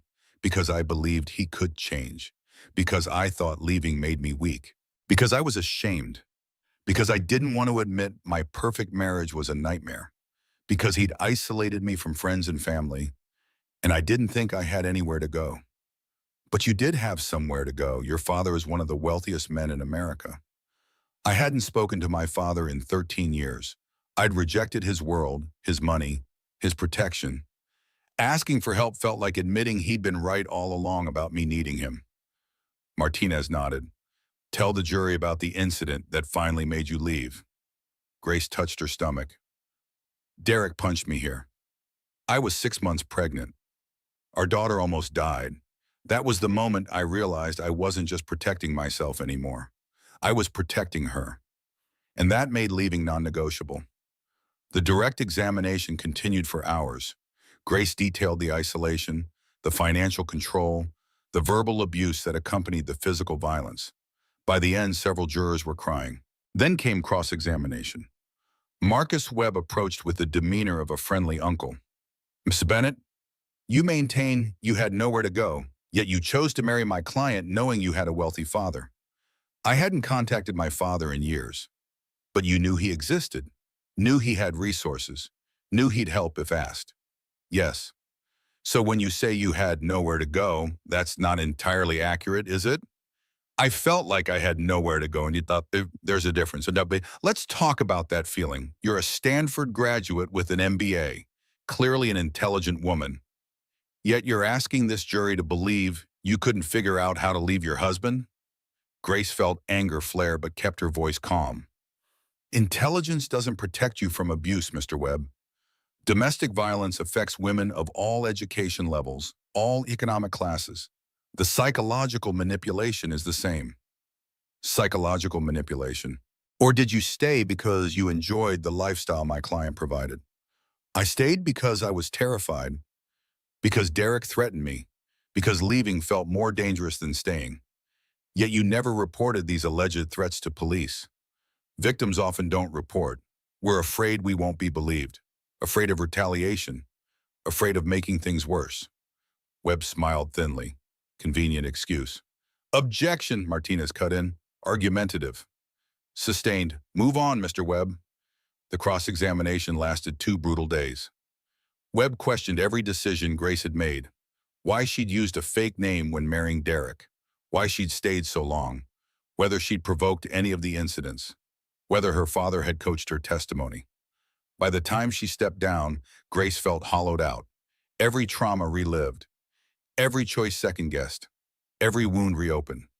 Richard pulled her aside during recess. You did well. I feel like I just got hit 300 more times. That's what defense attorneys do. They re-traumatize victims in hopes of discrediting them. But the jury saw you, saw your honesty, saw your pain. They believe you. Grace wanted to believe him, but looking at the jury's faces, she saw uncertainty. The defense had planted seeds of doubt. What if it wasn't enough? The prosecution called Mallory next. She testified about her observations as Grace's friend and her role as part of Richard Bennett's security detail. I watched Grace Morrison transform from a confident woman into someone afraid of her own shadow, Mallory said. I watched her make excuses for injuries, cancel plans because Derek was in a mood, flinch when her phone rang. That's not a difficult marriage. That's abuse. Derek's attorney tried to discredit her as a paid employee with bias. Mallory held firm. I was paid to protect her, yes, but I cared about her as a person. I watched her suffer and couldn't intervene. That was the hardest part of my job. But it allowed me to document everything, and that documentation is going to put your client in prison where he belongs. The testimony that sealed Derek's fate came from an unexpected source. His mother. Constance Morrison took the stand looking decades older than her years. She'd been in therapy since the arrest, working through her own trauma and complicity. My husband abused me for 25 years, she testified, her voice shaking. I normalized it, made excuses, and in doing so, I taught my son that violence toward women was acceptable. I saw Derek treating Grace the way his father treated me, and I told myself I was imagining things. I chose my son over my conscience. I chose denial over truth, and Grace suffered because of my cowardice. The courtroom was silent. Even Derek's attorney looked uncomfortable. I'm testifying today because I failed Grace, But I won't fail other women by staying silent. Constance looked directly at Derek. I love you. But what you did was wrong. What I taught you was wrong, and you need to be held accountable. Derek's face was a mask of betrayal and rage. His own mother had just destroyed his defense. The prosecution rested after 2 weeks of testimony. The defense called character witnesses, business associates who testified to Derek's professionalism, his philanthropy, his reputation. But under cross-examination, each admitted they'd never been to the Morrison home, never seen Derek and Grace together privately, only knew the public persona Derek projected. Derek himself chose not to testify. Too risky, his attorney decided. His temper was too volatile, his arrogance too apparent. Putting him on the stand would only hurt his case. Closing arguments came on a Friday. DA Martinez summarized the evidence methodically. Medical records, witness testimony, Derek's own threat in court, the pattern of violence that escalated to striking a pregnant woman. Derek Morrison is guilty, she concluded. The evidence proves it beyond reasonable doubt. Now it's up to you to deliver justice for Grace Bennett and send the message that wealth and charm don't excuse violence. Marcus Webb's closing focused on reasonable doubt, on Grace's delayed reporting, on her father's resources and motivation for revenge, on the possibility that this was a bitter divorce weaponized through the legal system. Is Derek Morrison perfect? No. Was the marriage troubled? Clearly, but troubled marriage isn't criminal assault. Family arguments aren't felonies. The prosecution has asked you to criminalize a bad relationship because the wife comes from money. Don't let them. The jury deliberated for 3 days. Grace waited at the estate, pacing and restless. Her due date was 2 weeks away. Her daughter kicked constantly, as restless as her mother. On day 3, the call came. Verdicts in. The courtroom filled quickly. Media, advocates, observers. Grace sat between her father and Mallory, her hands shaking. Derek was brought in, his face carefully neutral. But Grace saw the tension in his shoulders, the fear in his eyes. Judge Thornton addressed the jury. Have you reached a verdict? The forewoman stood. We have, Your Honor. On the charge of felony assault, how do you find the defendant? Guilty. Grace's breath caught. On the charge of domestic battery? Guilty. On the charge of child endangerment? Guilty. 3 guilty verdicts. On all major charges. Derek's face crumbled. His attorney grabbed his arm, whispering urgently. But Derek wasn't listening. He turned to look at Grace, and the expression on his face was pure rage. Judge Thornton banged her gavel. Sentencing will occur in 2 weeks. Until then, Mr. Morrison remains in custody. Guards moved to take Derek away. He resisted, still staring at Grace. You destroyed my life, he shouted. You took everything from me. You did that yourself, Grace said quietly. I'll make you pay for this. I swear to God, I'll... The guards dragged him out, his threats echoing until they faded. Grace sat very still, processing what had just happened. Guilty. Derek Morrison was guilty. Justice had been served. She burst into tears. Richard pulled her close, his own eyes wet. It's over, Gracie. You are safe now. We're safe, Grace corrected, touching her stomach. Around them, the courtroom erupted in applause. Domestic violence advocates cheering, survivors crying, journalists racing to file stories. But Grace barely noticed. She just sat with her father, crying 3 years' worth of tears, feeling the weight of terror finally lift from her shoulders. They'd won. She'd survived. And that was worth everything. 2 weeks later, Grace went into labor the morning of Derek's sentencing hearing. The timing was almost poetic. We can postpone, Richard said as Grace breathed through contractions at the estate. No, I want this finished. I want him sentenced before she's born. I want her to come into a world where he can't hurt us. So Grace went to the courthouse between contractions, her father and Mallory beside her, a doctor on standby. It was probably insane. It was definitely uncomfortable, but it felt necessary. Derek was brought in looking gaunt and defeated. 3 months in county jail awaiting trial, followed by 3 more weeks after conviction, had stripped away his polish. This was Derek Morrison without the expensive suits and charm. Just a man who'd hurt people and gotten caught. Judge Thornton reviewed the pre-sentencing reports. Character statements from Grace, from other victims who'd come forward after the trial, from psychologists who'd evaluated Derek. Mr. Morrison, you've been found guilty of serious crimes. Before I pass sentence, do you have anything to say? Derek stood. For a moment, Grace thought he might apologize, might show some remorse. Instead, I did nothing wrong. My wife manipulated the system. Her father bought this verdict. I'm innocent. Judge Thornton's expression hardened. Mr. Morrison, I've reviewed the evidence extensively. Medical records, photographs, witness testimony. You assaulted your pregnant wife repeatedly over 3 years. You terrorized her. You threatened her life in my courtroom. The only manipulation I see is yours, manipulating Grace Bennett into staying with you through fear and control. She consulted her notes. I'm sentencing you to 15 years in state prison on the combined charges. Additionally, upon release, you'll have a permanent restraining order prohibiting contact with Grace Bennett or her daughter. You'll register as a convicted domestic abuser, and you'll surrender all parental rights. 15 years. Grace felt her water break. Dad, she whispered, it's time. Richard's eyes widened. Now? Now, they left the courthouse in controlled chaos, Grace having contractions in the back of the town car while Mallory called ahead to the hospital. Behind them, Derek Morrison was taken away to begin his sentence. Justice served, new life beginning. The timing couldn't have been more perfect. Emma Grace Bennett was born at 11:47 p.m. that night. 7 pounds, 4 ounces, perfect in every way. She came into the world screaming, fierce and strong. Grace held her daughter for the first time and felt something break open in her chest. Love so overwhelming it hurt. Relief that they'd both survived. Hope for the future they'd build together. Hello, sweetheart, she whispered. I'm your mom, and I promise you'll never know the fear I knew. You'll grow up safe and loved and free. That's my promise. Emma's tiny hand wrapped around Grace's finger.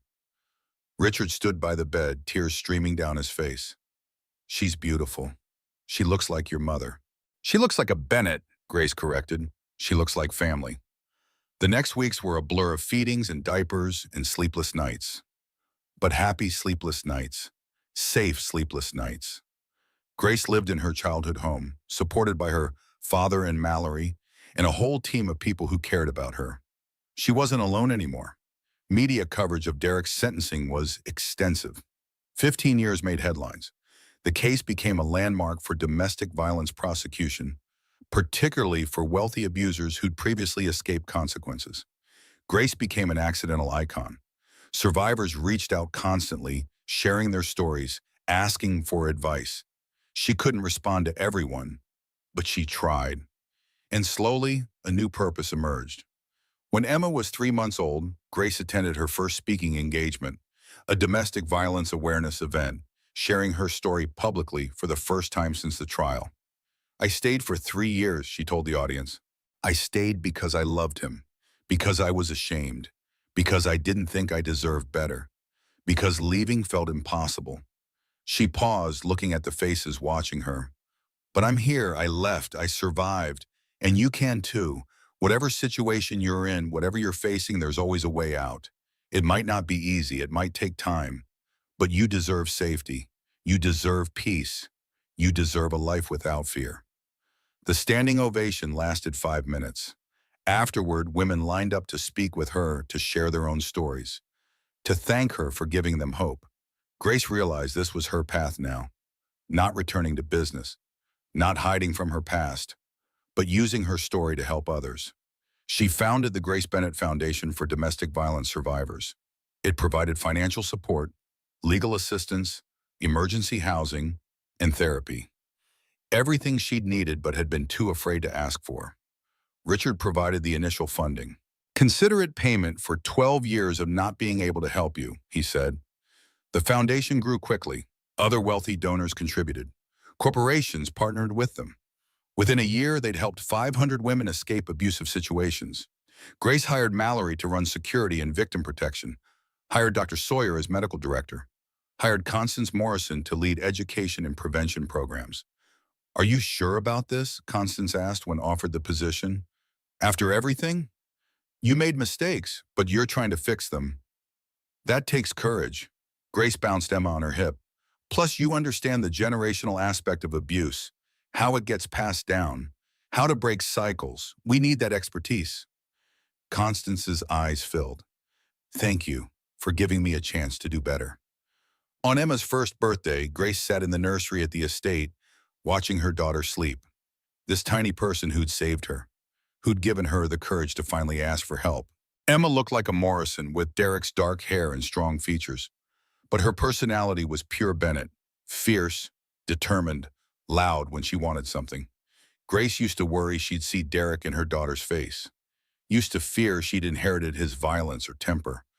But watching Emma grow, Grace saw only herself, saw strength without cruelty, determination without control, passion without violence. Emma was going to be magnificent, and she'd grow up knowing she came from survivors, from women who'd chosen to break cycles and build something better. Your grandfather's teaching you to count, Grace told her sleeping daughter, in English and Spanish and Mandarin, because he believes education starts early. Your Aunt Mallory's teaching you self-defense moves, which is probably premature, but I'm allowing it. And your grandmother Constance is making you dresses you'll outgrow in weeks. She kissed Emma's forehead gently. And I'm teaching you that you're loved, that you're safe, that you never have to accept violence or control or fear, that leaving is always an option, that asking for help is strength, not weakness. Her phone buzzed with a text from Mallory. Press wants another interview. You interested? Grace thought about it. The foundation was growing. More survivors needed to hear that escape was possible, that life after abuse could be beautiful. Yes, she typed back. Schedule it. Because this was her mission now. Not revenge against Derek, not dwelling in trauma, but transformation. Taking everything she'd survived and using it to help others survive. Derek Morrison had tried to break her. Instead, he'd made her stronger. And that was the ultimate victory. 5 years after the trial, Grace spoke at a congressional hearing on domestic violence legislation. Emma was in the audience, now old enough to understand that her mother was doing something important. Domestic violence doesn't discriminate, Grace testified. It affects women of all races, religions, economic classes. I came from wealth and privilege, and I still stayed for 3 years. I still believed the excuses. I still thought I deserved the abuse. She looked at the senators listening. We need better laws protecting survivors, better funding for shelters and services, better training for law enforcement to recognize abuse patterns, better support systems so victims don't feel alone. Ms. Bennett, one senator asked, what would you say to women currently in abusive situations? Grace thought about this carefully, about the woman she'd been, trapped and terrified and certain she couldn't leave. I'd say, you're not crazy, you're not weak, you're not imagining things. What's happening to you is real and wrong and not your fault. And there are people who want to help. You just have to let them. You just have to ask. She glanced at Emma, who gave her a thumbs up. I'd say I stayed for 3 years before I asked for help. I thought asking for help made me weak, but asking for help was the strongest thing I ever did. It saved my life. It saved my daughter. And it can save you too. The testimony went viral. The legislation passed. Grace Bennett became synonymous with domestic violence, advocacy, and survivor empowerment. But more importantly, she became happy. She never remarried, never wanted to. She had Emma and her father and Mallory and her work. That was enough. She thought about Derek sometimes, wondered how prison was treating him, whether he'd ever develop self-awareness or remorse. Then she'd look at her life, her daughter, her foundation, her purpose, and realize she didn't actually care. Derek Morrison was her past, a chapter she'd survived and closed. Her future was Emma, was helping other women escape, was using her voice and her resources to change systems. Her future was freedom, and that was worth more than any revenge. 10 years after the trial, Grace accepted the CEO position at Bennett Corporation. At 40, she'd finally embraced the family legacy she'd once fled. 20% of all profits fund the Grace Bennett Foundation, she announced to the board. Non-negotiable. The business press called her naive. Instead, Bennett Corporation thrived. Employees stayed longer, productivity soared. Treating people well proved profitable. Emma, now 11, attended every major announcement. She knew her father was in prison for hurting her mother. Knew the full story. "I'm proud of you, Mom," Emma whispered. "I'm proud of us. We did this together." The foundation now operated in 40 states. 10,000 women helped. Constance ran prevention programs, speaking about breaking generational cycles. Dr. Sawyer trained healthcare providers. Mallory directed security. Grace spoke constantly about transformation, not trauma. "People ask if I've forgiven Derek," she said during a viral TED Talk. "I've forgiven myself for staying. Released the anger because carrying it exhausted me. But forgiving Derek? That's between him and his conscience. My healing doesn't require his participation." Standing ovation. Derek served 10 years before parole. Grace didn't attend the hearing. "I'm not afraid of him anymore, but I don't need to prove that." He tried rebuilding with a new name. Background checks don't lie. Domestic abuse convictions don't disappear. He tried contacting Emma once, parole violation, back to prison. Grace read about it and felt nothing. He was irrelevant. On Grace's 45th birthday, the foundation celebrated 15 years. 15,000 survivors helped. A young woman approached afterward. "I left my boyfriend last month after one incident because of your story." Grace hugged her tight. "I'm so proud of you." That was the legacy, not just helping survivors, but preventing long-term victims, teaching women they deserve better from the start. "Remember when you asked about forgiving Arek?" Grace asked Mallory that night. "Yeah. The question doesn't matter. The goal was freeing myself from him, building a life he couldn't touch. I did that, and that's worth more than any forgiveness or revenge." 20 years after the trial, Grace received the Presidential Medal of Freedom at 50. Grace Bennett has transformed how America addresses domestic violence, the president announced. 50,000 women helped. Legislation passed. Millions given voice. Emma, now 26 and a civil rights attorney, cried openly. "When I was 30, I was being beaten," Grace said in her acceptance speech. "When I was 31, testifying while in labor. When I was 32, starting a foundation because maybe I could save others faster." She paused. 20 years later, domestic violence deaths are down 30% nationally. Hundreds of lives saved yearly. But 1 in 4 women still experience abuse. Our work continues. After the ceremony, Emma hugged her. "I'm so proud of you. I'm proud of us. You became a force for justice because you watched me transform pain into purpose." That evening, Richard joined Grace on a balcony. "Your mother would be proud. She dreamed of this foundation before foundations like it existed. I wish I'd known her." "You do, every time you fight for survivors." "That's Sarah. That's you. That's the Bennett legacy." Derek died 6 months later. Heart attack at 59. Grace felt nothing, just quiet closure. Emma asked if she wanted to talk. "Derek was part of my story, but not the story. The story is transformation. He was just the catalyst. I can't regret the path that led to you." Grace's memoir became a bestseller. Proceeds funded new shelters worldwide. At 85, Grace died peacefully. Her funeral drew thousands. Emma delivered the eulogy. "My mother taught me that what happens doesn't define us. How we respond does. She transformed pain into purpose and taught millions to do the same." Her headstone read, "She transformed pain into purpose and taught millions to do the same." 50 years later, the foundation celebrated its 100th anniversary.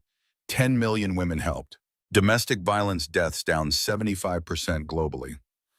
Emma's daughter gave the keynote. "My grandmother stayed 300 times before leaving once." That's her legacy, believing we can always try again. That transformation is possible after trauma. Grace's real revenge wasn't destroying Derek. It was building something so meaningful, his violence became irrelevant. A footnote, a catalyst for something greater. She'd been hit 300 times and chosen to hit back with purpose, not fists. That was everything.